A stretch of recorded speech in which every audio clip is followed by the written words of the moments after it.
So, first, I want to say welcome, everyone. So, I just want to say a little bit at the beginning because some of you may be new with us tonight.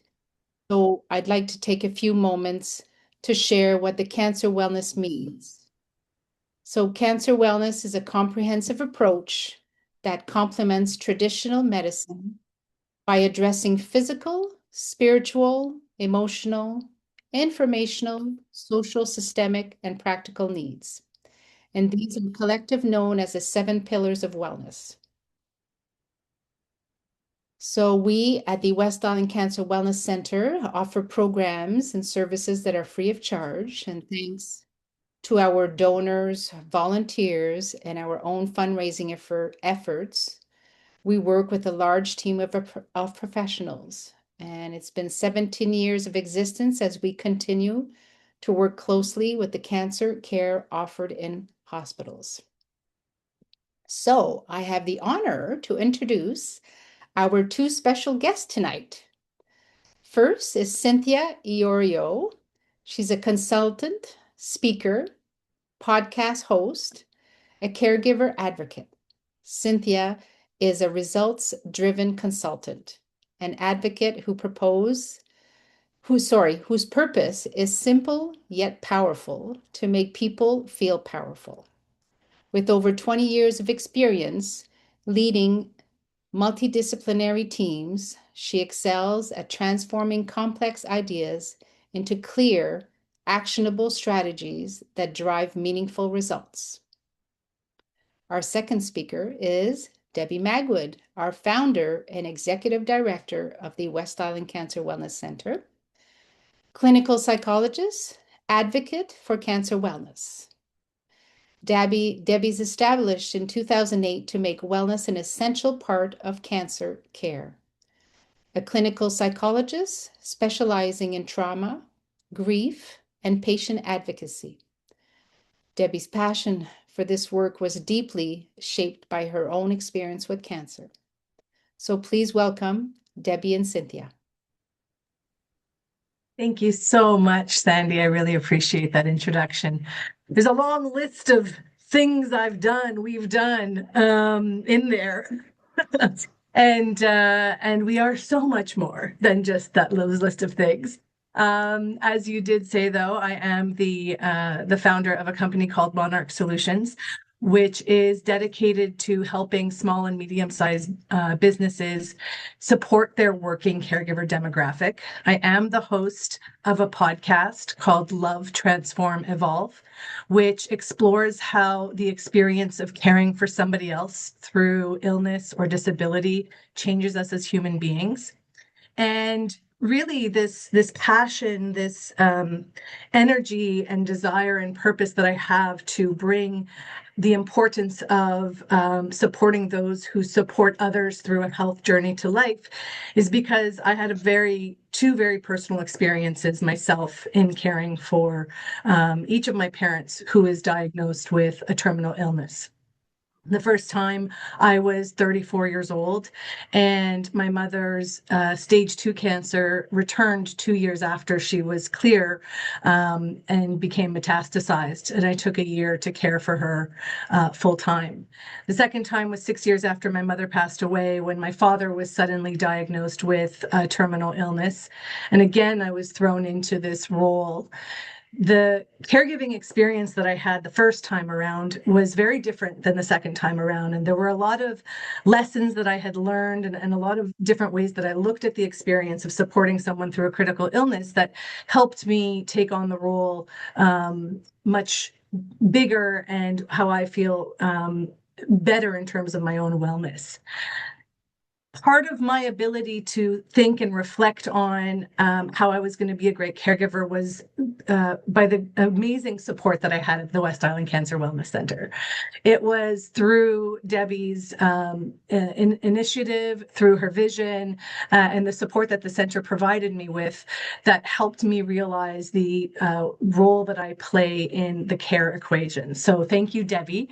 Debbie is with us, and I'm sure many of you know who she is. Debbie, I'll invite you to say a little words to your people. To my people. Hi, everyone. Thank you for attending tonight. I don't think you need to know any more than you already do know about me at this point, besides the fact that, redefining this whole world of caregiving is something that I also feel very passionately about. So I'm pretty excited to sit here and have a really open, candid dialogue on this topic with you and with Cynthia. Thank you. So yes, Sandy said we are the speakers tonight, but the reality is that we're going to do things a little bit differently than the traditional Zoom into wellness is. Our format tonight is an open discussion. Debbie and I are going to do a little bit of back and forth. We have some questions prepared make sure we stay on track because we can talk about care and support, for hours, and the truth is we actually have many times before this call. But what we want to do is we really want to make sure that we are emphasizing the multi-layered aspects of care and how no two care and support situations are alike. And so what we really want is not only for this to be a discussion between Debbie and I, but also an interactive discussion with questions from yourselves based on your own personal experiences throughout. So how we're going to do that, and Sandy mentioned this a little bit off the top, but how we're going to do that is throughout this discussion, as you hear what we're talking about, if you have a question, if you have a comment, please drop it in the chat. I'm going to monitor the chat as we kind of move through the ebbs and flow of this conversation and see what we can't bring in because, as I said, this is multi-layered. There are so many variables and like the title said, it's responsibility through to resentment. And there is a lot that goes into care. So thank you all for being here with us tonight. And like I said, I encourage you to put stuff in the chat.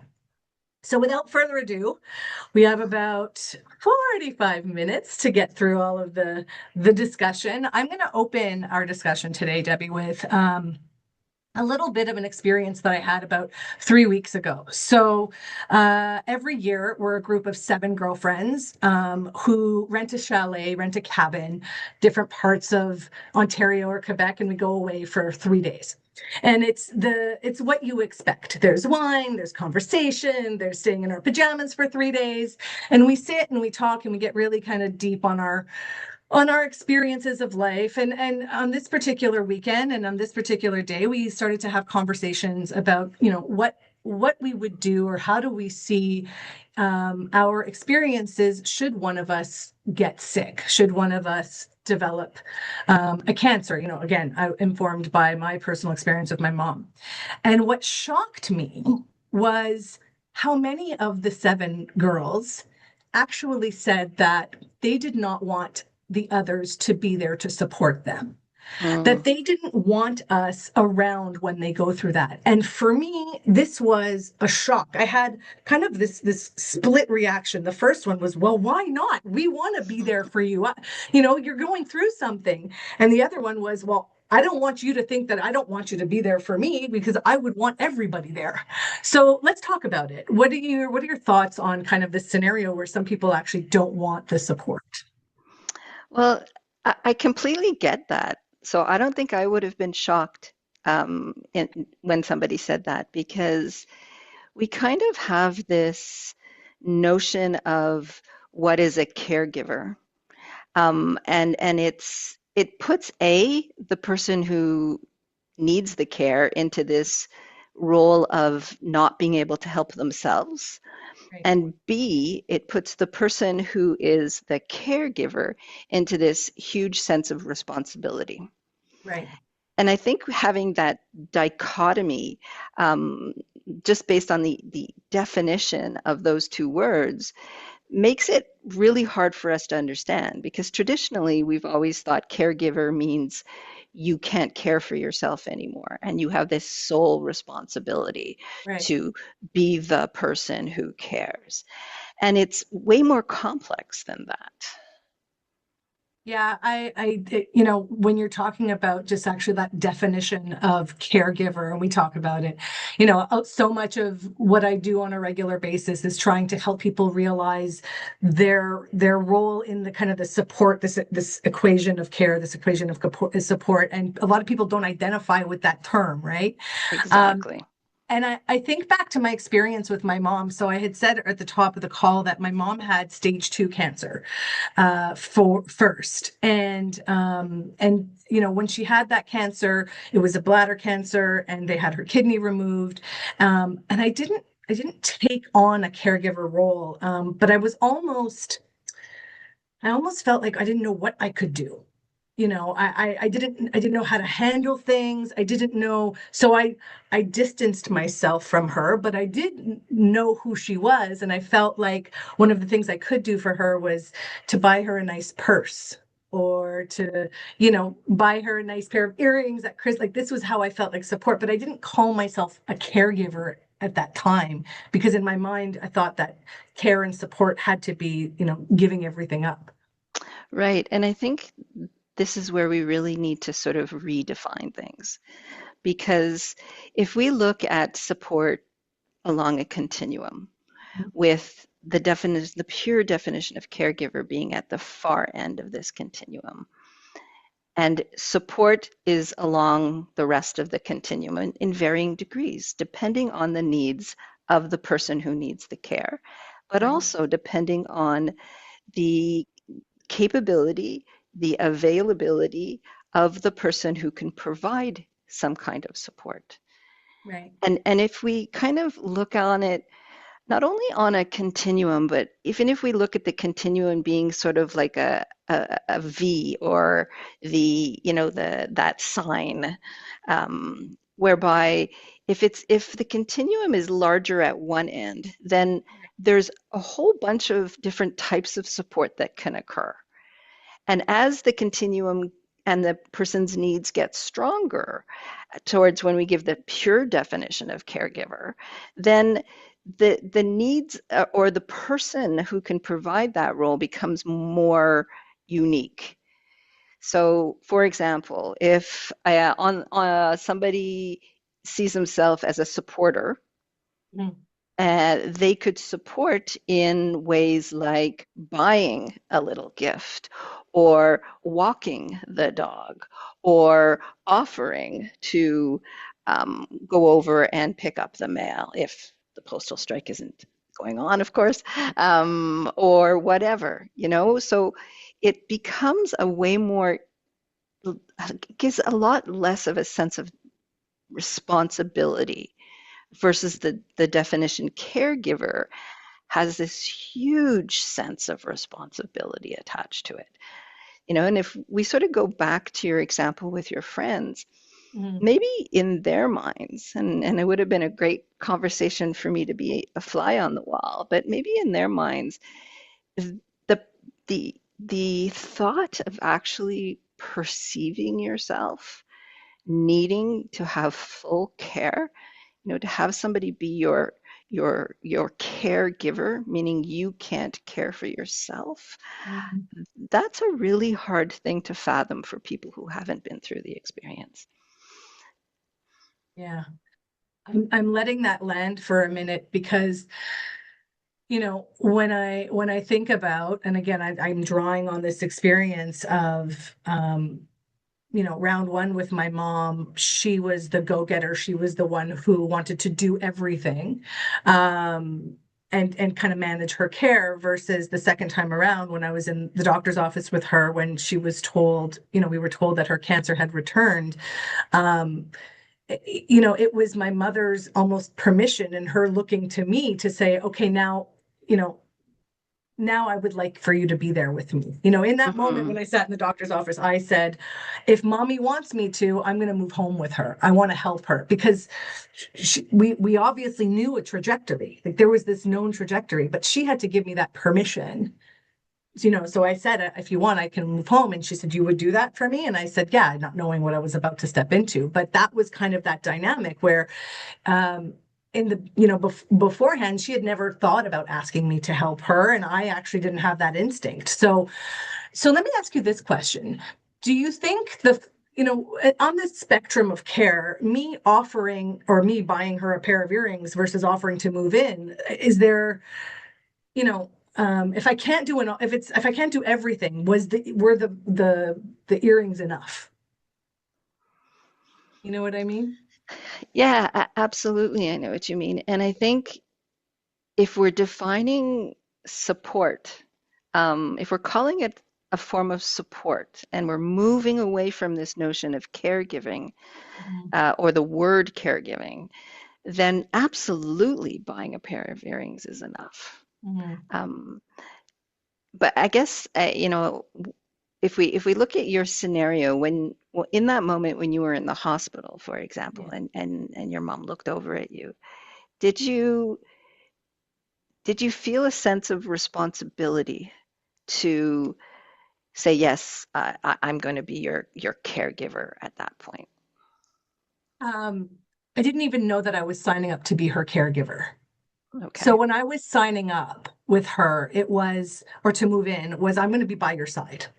I didn't know Hmm. what that would look like. I didn't know what I was taking on. And, I was 34 and I had never really been involved or exposed to illness really in that sense. But it was this thing inside of me that said I want to be there for her. And so I didn't realize that I was taking on the caregiver role. And because, as you said, there's this spectrum. In the beginning, my mother had walked 10 kilometers the day before she got her diagnosis.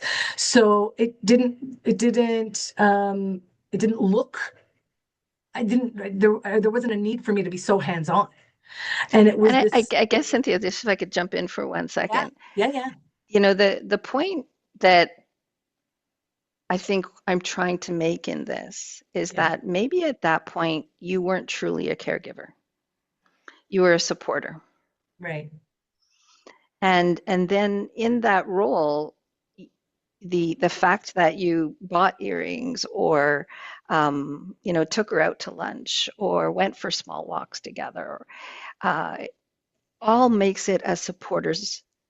You're all sitting in that supporter role. right, And I think that the reason I want to sort of change the terminology in here is because when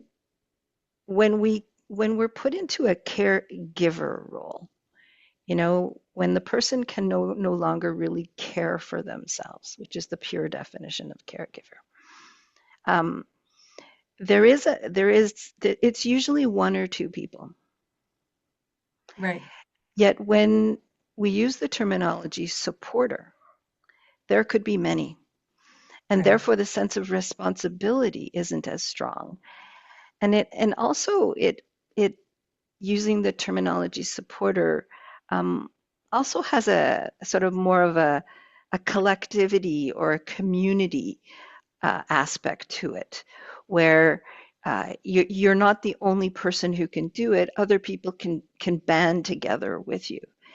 And I mm, think in society, we've just moved so far away from this notion of a supportive community mm, to putting this wholehearted responsibility on one or two people. And therefore, if we start changing this mentality earlier on, when the person doesn't necessarily need full care, um, then we're offering other people to come forward and do what they might feel they could do. Sure, I can go over and walk your dog, no problem. Can right. I, be there at your bedside all the time? No, but I can do what I can do. Yeah, I love what you're saying there. And it just made me think of also the fact that what you can do is enough. And what you can do is maybe different than somebody else can do. Like, Absolutely. cooking a meal is, when I was 34, it was not something I really liked doing. I do it now because I have a kid, but I didn't love cooking a meal. But how many times did I have neighbors come by and bring food for my mom? And they were supporters, and it helped me in that kind of full on caregiving role. It helped me, but that was a supporter who was there. And we already have within us the innate ability to support others. We all have things that we're good at or we like to do, and Absolutely. that in and of itself.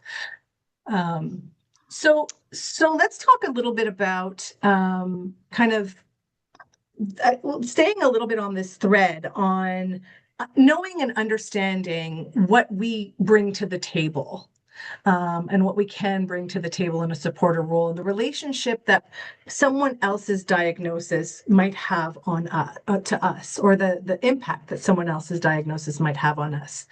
I want to look a little bit at, the relationship. I've said this to you in the past, that my mother's illness introduced me to my wellness.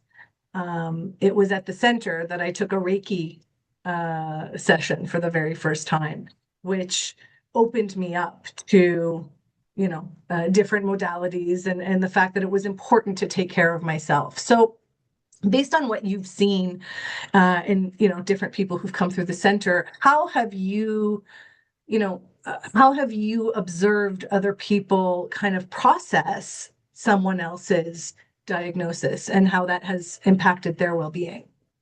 Yeah, I'm so happy that you brought that up, Cynthia, because that's the other really important reason why we're having this discussion tonight, is that at the center we'll frequently hear, I'm not going to, from a supporter, I'm not going to take Reiki, or I'm not going to go to the yoga class, or I'm not going to,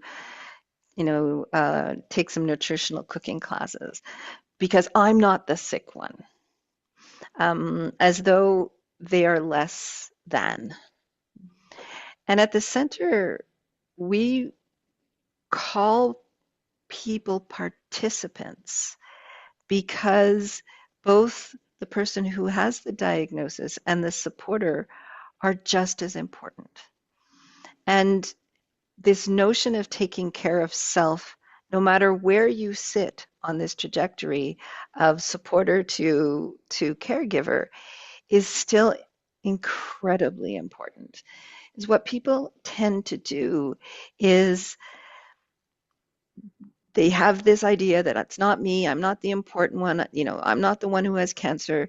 And then if their loved one ends up being more critical or becomes sicker at some point, and the degree of care to which they need increases, then the supporter is possibly not ready for that. You know, they jump into this selfless role where I am only here for you, and in that process, the probability of them getting sick uh, increases. So we advocate, and therefore why we've tried to change the terminology, that if you care for someone, which in essence we all do, in some way, shape, or form, we all do, then it is imperative to care for yourself as well.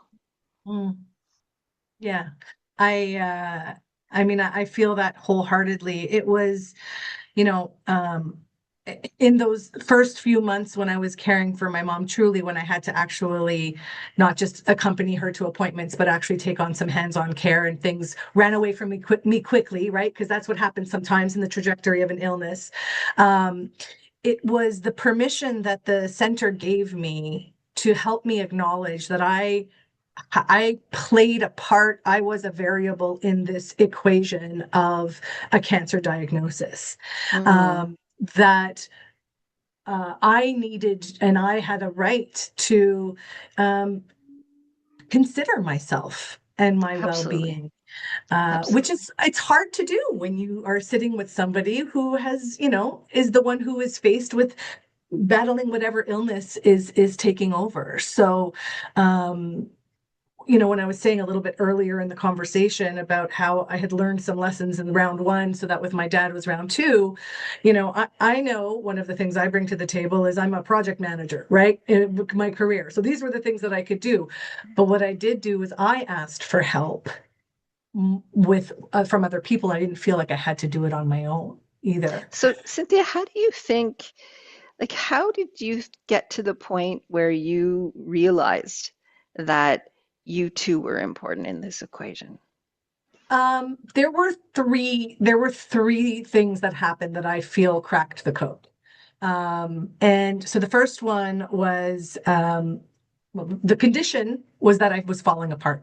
Like literally, I was not sleeping, I was not eating, I was literally reacting on a regular basis. And I was also working. So it was my boss who came to me and said, Cynthia, and he was the one who had put that label, and I'm going to use the label caregiver because I was in essence, but it was my boss who said, there's a leave for caregivers and your job will be guaranteed when you come back. And I said, really? And so there was that check mark.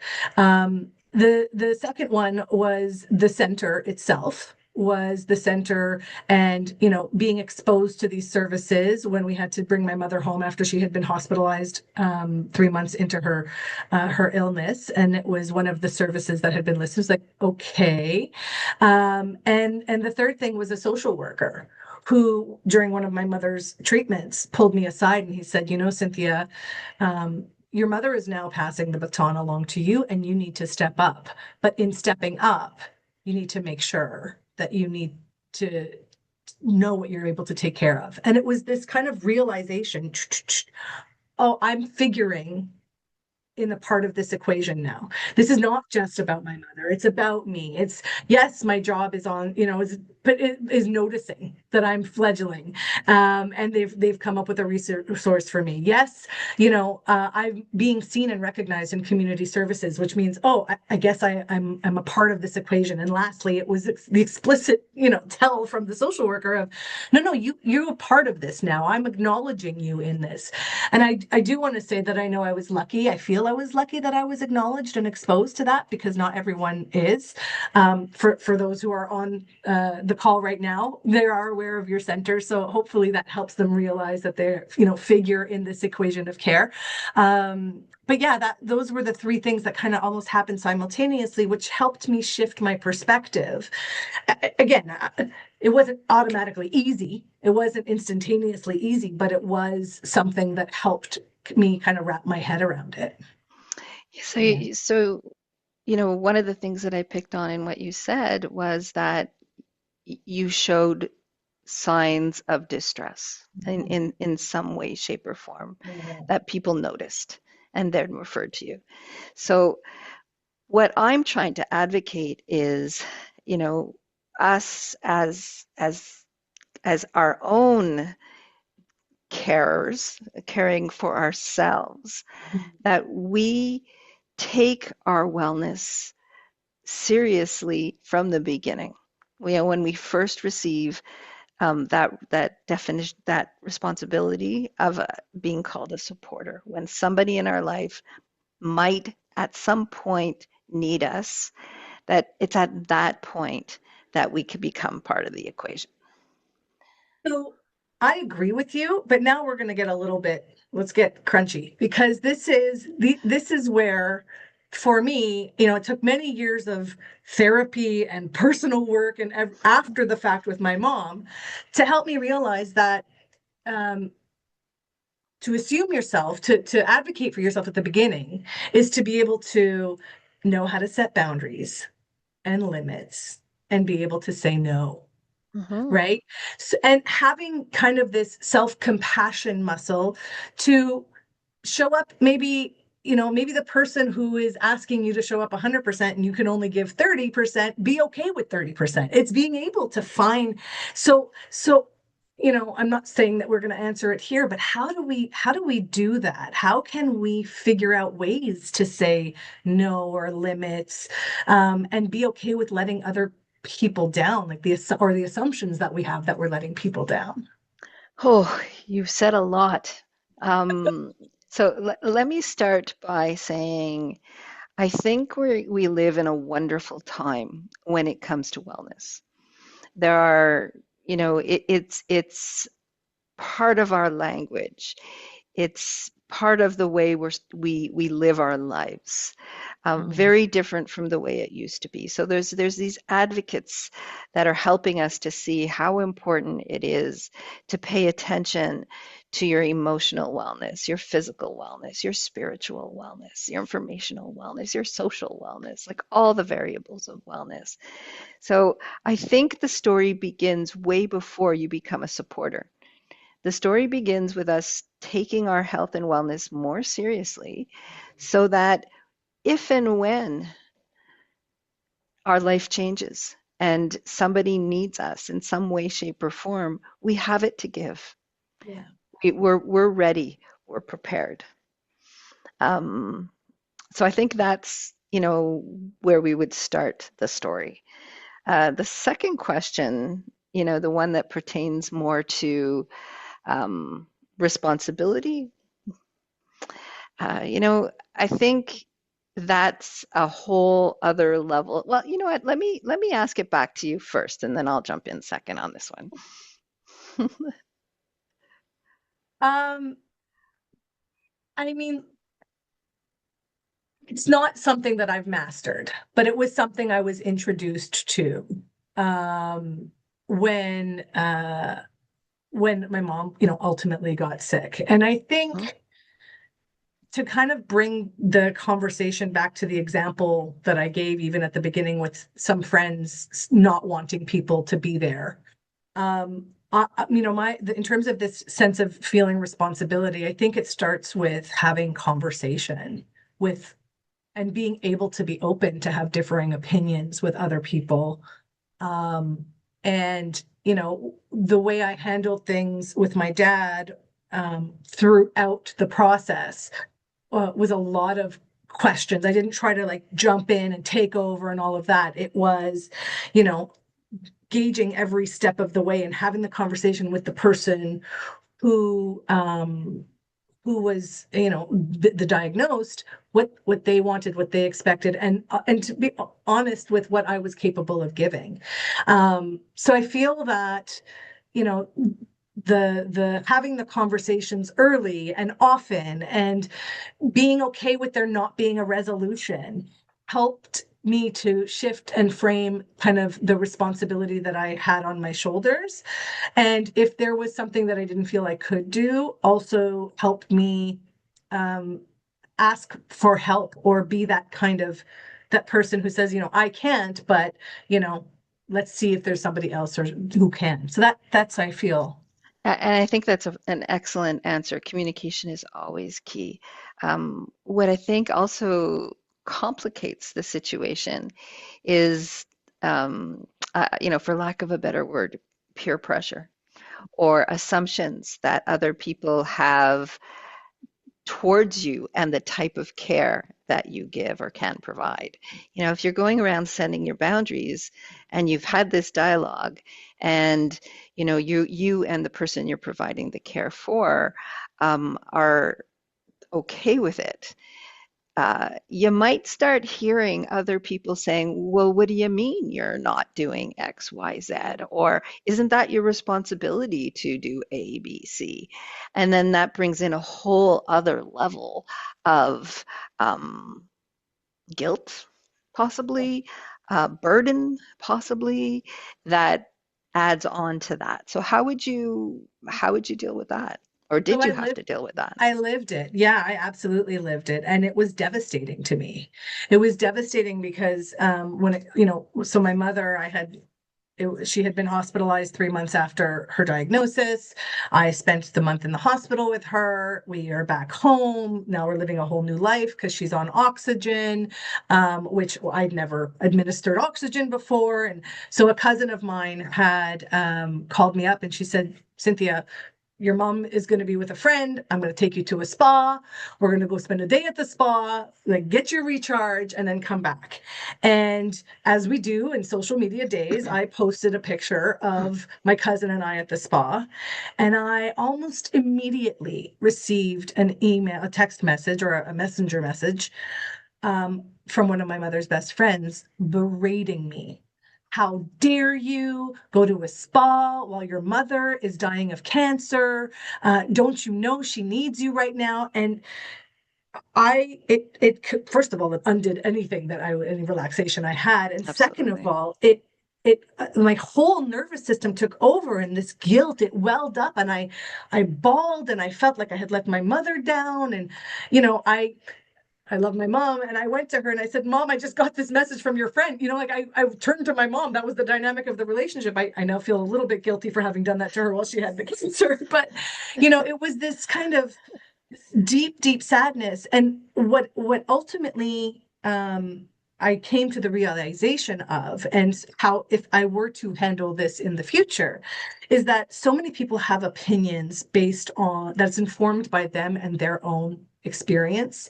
And it actually has nothing to do with what I'm doing in my life. And, you know, the negative voices that people speak outward to you or to others about that judgment that they have that judgment themselves and in themselves.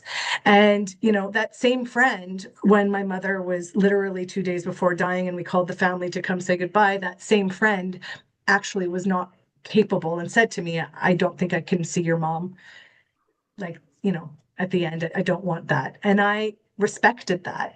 That was, Mm. those were her limits. Those were her. So we can't hold people accountable to what we're capable of. We have to hold people accountable to what they're capable of, and vice versa. But Um, how do you think you, like, if you were to replay that, how would you have dealt with it differently? Like, would you think you might have responded not to your mom, but maybe to that person? Or would you maybe now, having had the experience, feel capable of saying, you know what, this is hers, this isn't mine? think, I'm thinking about this because it's a tough one. It's a Mm, tough one because I still feel betrayed by her. It mm, still feels like a betrayal because that was someone who was so close to my mom, and to what I thought me. right. Um, the evolved version of me wants to say that I would just write thank you, you know, or not even respond. The human version of me says I don't know how I would react. I mean, I couldn't turn to my mom today, but you know, I don't know how I would react. I just think, you know, also certain comments from certain people, and this was another part of that experience of supporting someone else, was the letdowns.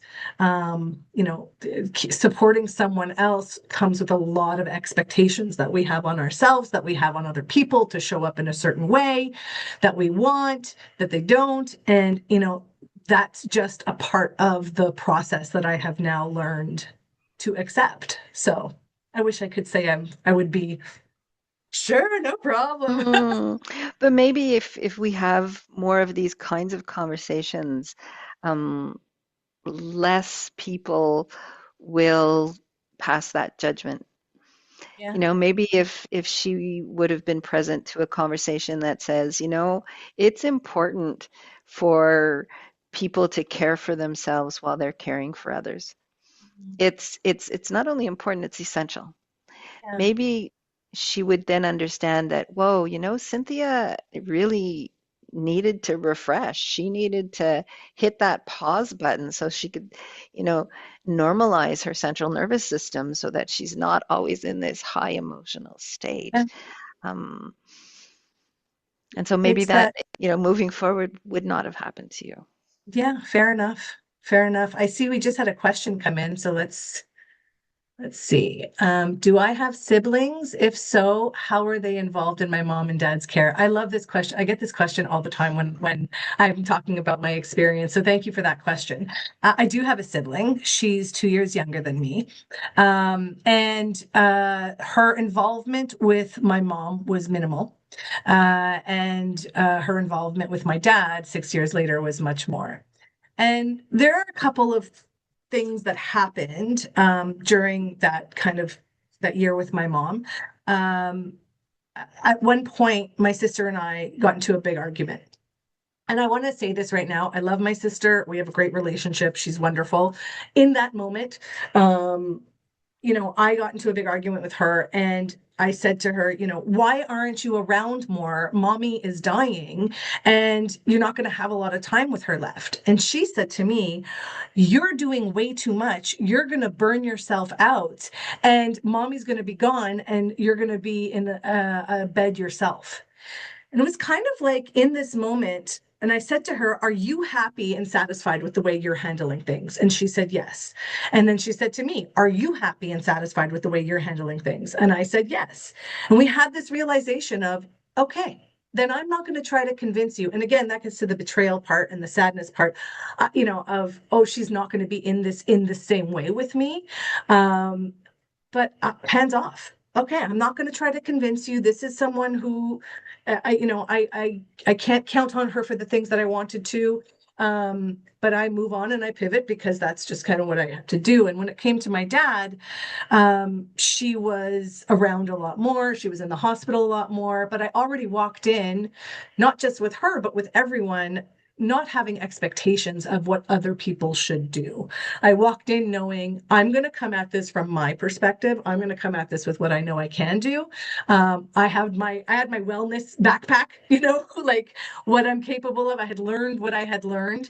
And so yeah. And one last thought on this is that also I feel that a person's capability and capacity to provide support, regardless of whether it's yourself or someone else, also the nature of the relationship with the person who is sick also influences how Huge, much you're capable huge. of giving, right? Like have Mhm. you, that the complexities of the dynamics of the family dynamic, all of that plays a huge role. So yeah. Absolutely. I would like to maybe ask you a question. Do you think that most people would have responded to their sibling the way that you did? Angry. No, not the angry part. Okay. Because yes, I think most people would be angry. But the part where you were mature enough, both of you, to admit that you were comfortable in defining yourselves in the way you defined it yourself. No, I don't. I truthfully, I don't think so. And I have seen in my work and the stories that I've had with people on the podcast and even just in business that, supporting somebody else and caregiving can ruin families. It can break families apart. And I have, no, there's a lot of resentment that could along with that. But So I think then, just if I could jump in there, yeah, because I yeah, agree with please. you that most people wouldn't be able to get to that point, particularly if there's a high emotional state happening in the Mhm, family. mhm. Um, and I think that, we have to understand that and accept that first and Yeah. foremost, because that's where all those outside voices start coming in and people passing judgment and what do you mean your sister's doing everything and you're not? And if we do that as a community, if we say that to people or make an assumption that one's doing better than the other, then we're really doing a misjustice to this whole notion of providing the support that you can support, Yeah. that you can give. Because not everyone has the capability nor desire, bringing back your whole point of the relationship with the person who needs the care, um, to play that role. And that it's so important for us to be true to ourselves Yes. and to say, hey, I'm not the right person for this job. Yes. I'm not capable for whatever reason. And for society to get to the point to say, okay, tell me about that. And Yes. and give the person who's setting their limits the opportunity to speak their truth. Because not every person is easy to care for, nor do we all have the same capabilities. No, you're 100% right. And it goes back to what we were saying earlier about, the crunchiness of being able to say no and set limits and all of that. My sister displayed it. She just was not able to be there, and she held her line firm. And the part of me that is the people pleaser, the part of me that goes above and beyond and was willing in round one to almost burn herself out or to go to the burnout place, resented it initially, and then it was like, well, I can't. You're not a part of the team anymore, so I got to move on. In that sense, you're capable of dealing with it. You're capable of dealing with it, but to your point, Debbie, one of the things that I really came on the outside of my mother's passing with is that care is a team sport, right? It's Mhm. not a one person job. Now, when you think about a team, there's a coach on the team or there's a captain on a team. And you can't have, if you're thinking about a soccer team, you can't have 11 captains. You have one captain, but the defense has the same worth and value as the goaltender, as the person who scores the goals, as the person who's so everybody plays a part, and this is that kind of spectrum of support. And so, regardless of whether the illness is critical, like mine was, or is stage one or two, the value that you bring in whatever capacity that is valuable. It's Is absolutely valuable. to We everybody. have a platform that we offer to people free of charge. It's called Encourage. And what Encourage is it's a web-based platform that somebody can start. So sort of like starting a web page. And it's where somebody, the captain or the coach, be it even the person who's experiencing the disease, can sort of update people, Right. and people can comment and they can put up pictures and so on and so forth. But one of the other really important components of this particular platform, Encourage, is the fact that we have a section called Rally for Support. And what Rally for Support is all about is creating that team, and it's saying, hey, I need to, um, I really need my best friend to be picked up at the hospital after her treatment on Tuesday, Thursday, and next Monday. Anybody available? Or the dog needs to be walked, or my children need to be picked up, Ugh. or like whatever it is. And then all the people who are on that, who have been invited to that website, your personalized website, can jump in and say, I can do that. I can be that person to who, to bring the food that night or to walk the dog, or because and in essence you're creating this team of support that is supporting your captain. I love that. I Mm. absolutely love that. One of the hardest things to do is to ask for help. Even if you're somebody who has a huge network, asking for help is not doesn't come easy for a lot of people.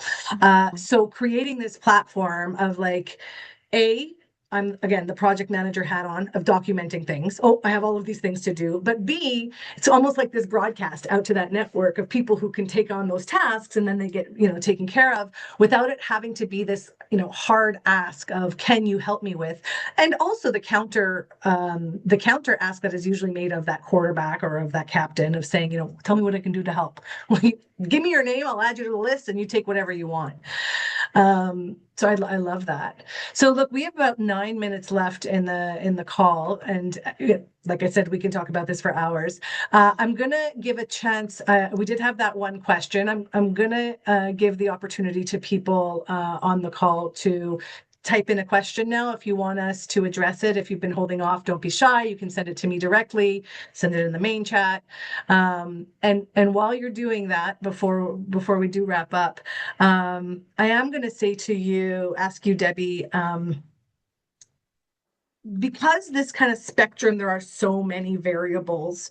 How would you like, in an ideal world, how would you ideally like to see people approach support? How would you like them, if there's a place to start, where, if there's something maybe prescriptive, somebody realizes they're in a supporter role, somebody realizes that somebody else needs help? How would they start? I think, as I mentioned before, uh, we need to start way before we become in that role.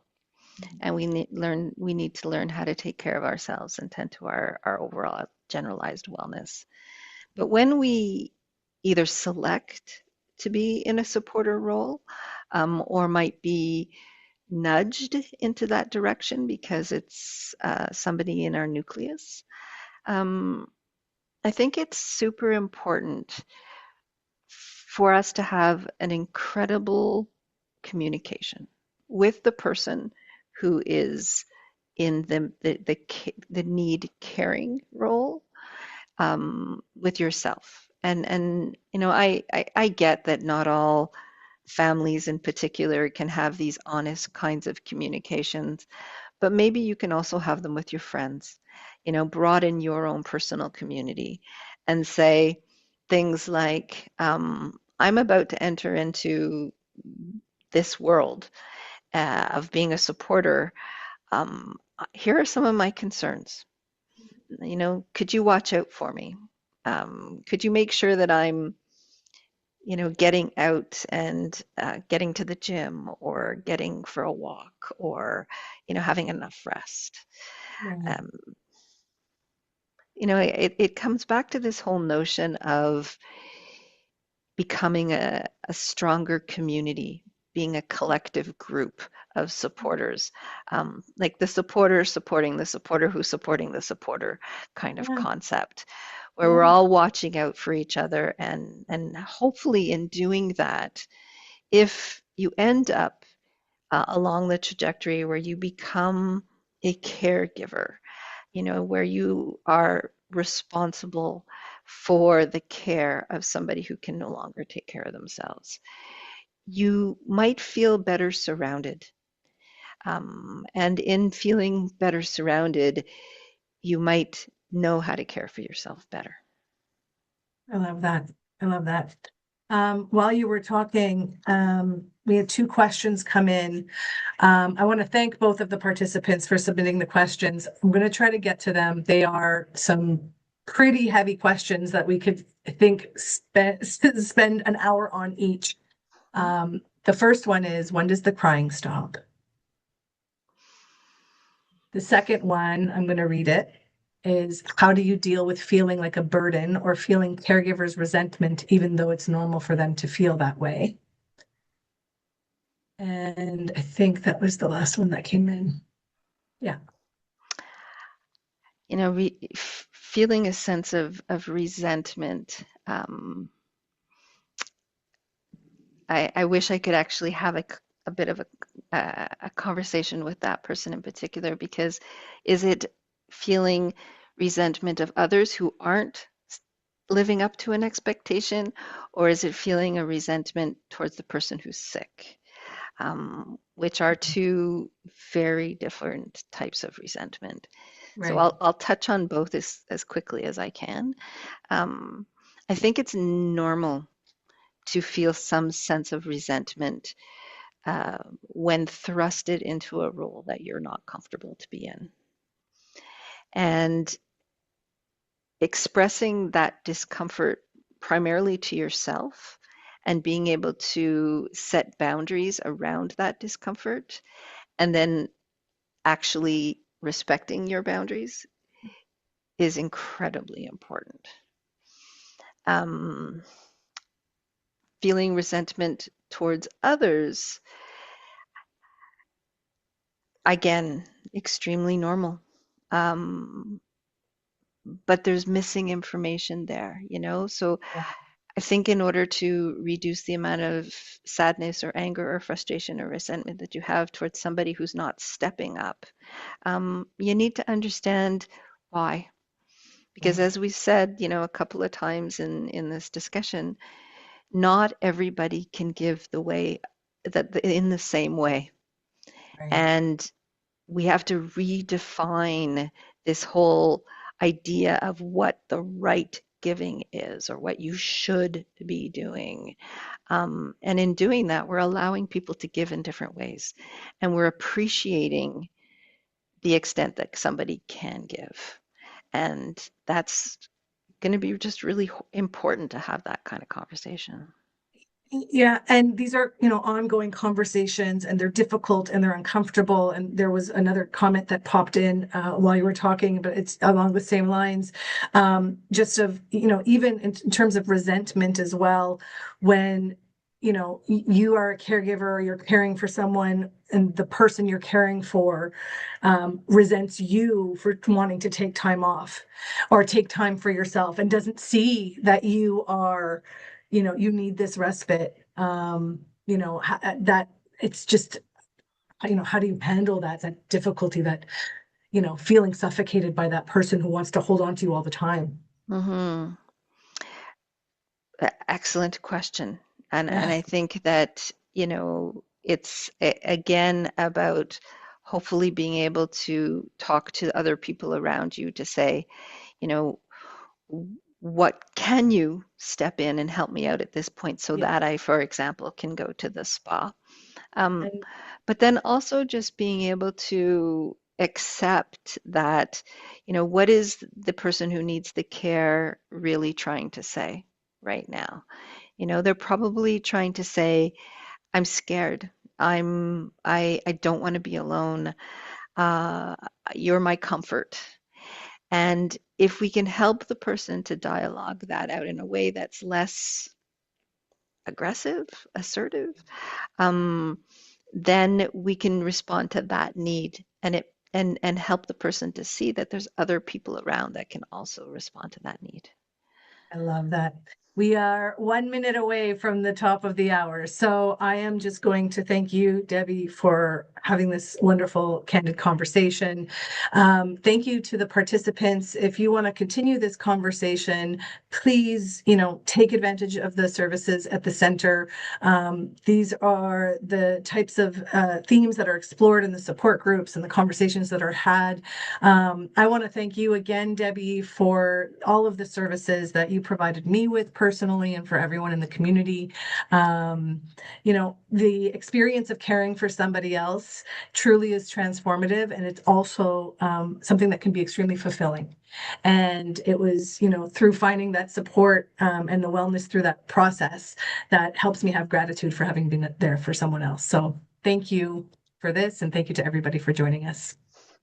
And thank you, Cynthia, for sharing your parents with us and the process that you went through with them. And thank you to all of you for coming. I'm sorry we didn't get to the when does the crying stop Oh, statement.